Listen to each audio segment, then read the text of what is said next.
Hello, this is Ken Ferrie with this week's Boots in the Field report. Last fall, a number of growers were talking about shifting to more corn on corn for 2025 as it penciled out better than soybeans. Back then it was mainly talk, but now growers are shifting to corn on corn and asking us to change their spread maps. When we start changing spread maps and shifting bean maps to corn, we know growers are actually shifting acres to corn on corn. First of all, the shift is substantial, so market accordingly. Don't make the shift on today's market without protecting yourself. That's one thing about crop tech customers, they'll follow the money. If the market demands more corn, they'll plant more corn. Some of you are seasonal corn-on-corn growers and have a good handle on the challenges of corn-on-corn. This podcast will be of little value, but based on the questions coming in from growers new to corn-on-corn, I need to spend a little time on it to eliminate some train wrecks. Let's first start with realistic yields.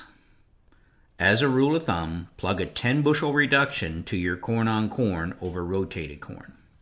I know seasonal corn-on-corn guys say their corn-on-corn out yields their corn on beans, but that's when we've got 4 or 5 years of corn-on-corn rolling nutrients forward. The first year of corn on corn or the second year of corn tends to be the roughest.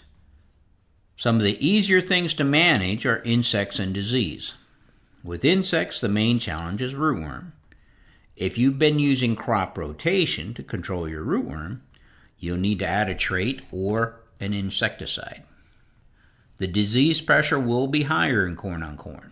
This can be managed by hybrid selection and or fungicides.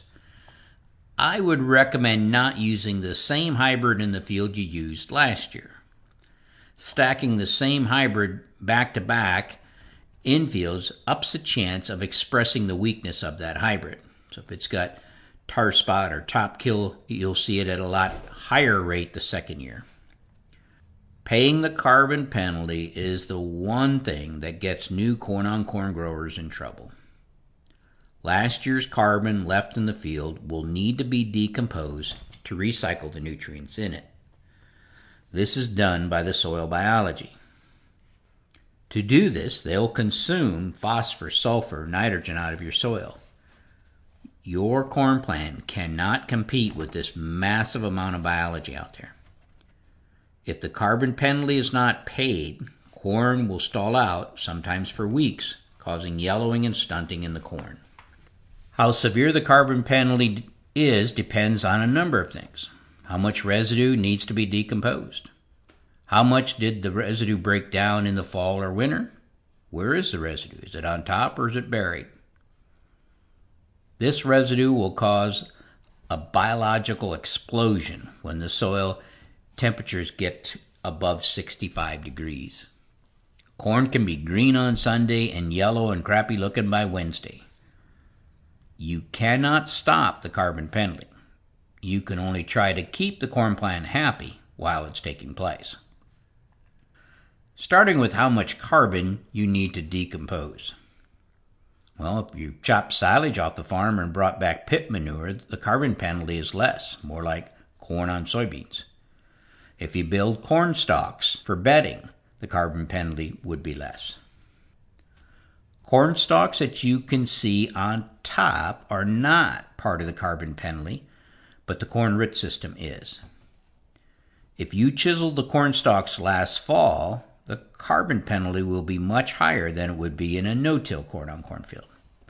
You chisel the carbon in to where the biology is, and it will be very aggressive. If the fall was long and warm, some of the decomposing would have happened in the fall and early spring. Spring chiseling will be the highest carbon penalty. You're burying the residue right in front of the growing season. Some of these fields were set up to go to beans and have cover crop rye growing in them. The carbon penalty will be a factor of both last year's corn stalks and the rye that needs to be decomposed. The trick is keeping corn plant happy while this carbon penalty is consuming all the available nutrients. This will take implementing the 4 R's of nutrients. There's kind of like 2 ways to do it. One is flood the zone with nutrients, putting on a high enough rate of sulfur and nitrogen broadcast to the surface to get the corn through it. This would probably take about 2/3 of your nitrogen and sulfur program. Problem here is if you receive heavy rains after application, it could push this N deeper in the soil, leaving with some yellow corn until the root system caught up with it at the depth that the nitrogen moved to. Fall anhydrous is not good at paying the carbon penalty because of where we placed it. The carbon penalty happens at the surface, right there where the fence post rots off. Corn has to grow roots down to the anhydrous to be able to pick that end up, and it may be caught in the carbon penalty before it gets there.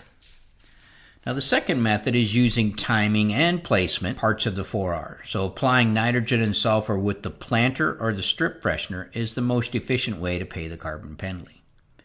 In most cases, putting on 60 to 90 pounds of N with the planter, then following that up with the side dress pass. You're using timing and placement to overcome it. While the carbon penalty is raging all around the corn plant, it has a band of nutrients that it can pull from. Corn on corn demands the same good corn stands as corn on soybeans.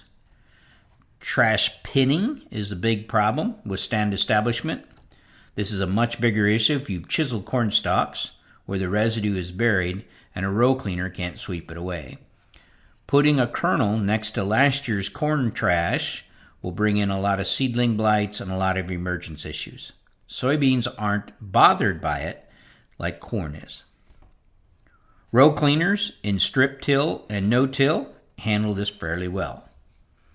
Spring chiseling can create some very tough seed beds full of clods if they get dried out. When you're spring chiseling, these fields need to be fitted down in a matter of hours. Now, you may be able to chisel through the night and fit the field the next day, but don't let these clods dry out before you level that field, or you'll fight them the rest of the season. Spring strip tilling, no-till stalks with a coulter and a row cleaner. That combination works well. You put the row between last year's row right down the middle. Spring strip tilling with anhydrous and a mole knife brings the most risk. You need a couple of inches of rain to settle the strip and get all the air pockets out, as well as tame down the anhydrous core. I've seen February anhydrous burn corn in strip till if we don't get enough rain. Waiting for it to rain so you can plant your spring strip till could cause planting delays. Think about the other end of this crop as well. Do you have the harvest capabilities of handling a bigger corn crop? You may want to break up your harvest by widening your hybrid maturity selection. Remember, when last year's corn crop decomposes, it gives off a toxin that corn doesn't like. This toxin is water-soluble and will keep flushing away with timely rains. But if you have a drought, you cannot protect yourself in corn on corn. It will tap yields. When I remind growers of this, the response is, I can insure against that better than I can insure against low bean prices. Sorry to drag you seasoned corn on corn guys through this, but maybe you can help a new grower in your neighborhood before we have a train wreck. If this podcast has confused anyone else, just call the office. We'll walk you through this decision. That's what we're here for. To stay up to date, check out our website at croptechinc.com and subscribe to our podcast, Boots in the Field Report. Keep her safe, keep her moving.